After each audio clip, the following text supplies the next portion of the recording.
सातारा जिल्ह्यात 7 नगरपालिका आणि 1 नगरपंचायतीच्या मतदानाची प्रक्रिया जी आहे ती काल पार पडली आणि यानंतर या मतदानामध्ये जे EVM मशीन जे आहेत त्या EVM मशीन स्ट्रॉंग रूममध्ये ठेवण्यात आलेलं आहे। सातारा शहरातील सातारा नगरपालिकेची जी स्ट्रॉंग रूम जी आहे ती MIDCमध्ये बनवण्यात आली आहे।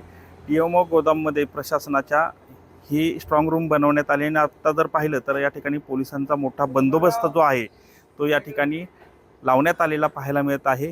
याबरोबरच CCTV कॅमेरे हे देखील या परिसरात मोठ्या प्रमाणात बसवण्यात आलेले आहे। खरं तर पूर्णपणे सील जवळपास 18 ते 19 दिवसाचा हा स्पॅम असल्यामुळं मोठ्या प्रमाणात या ठिकाणी पोलिसांचा बंदोबस्त असणार आहे। जिल्हा प्रशासनाकडून देखील वेळोवेळी या ठिकाणी व्हिजिट देखील केली जाणार आहे।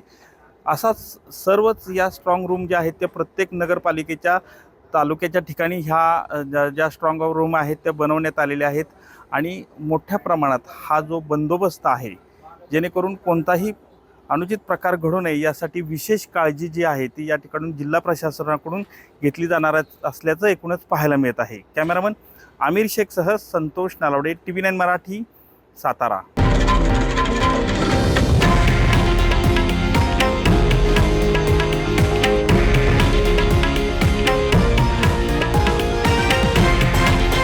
हे आहे देशातील नंबर 1 न्यूज नेटवर्क आणि आपण पाहत आहात TV9 मराठी, एकमेव।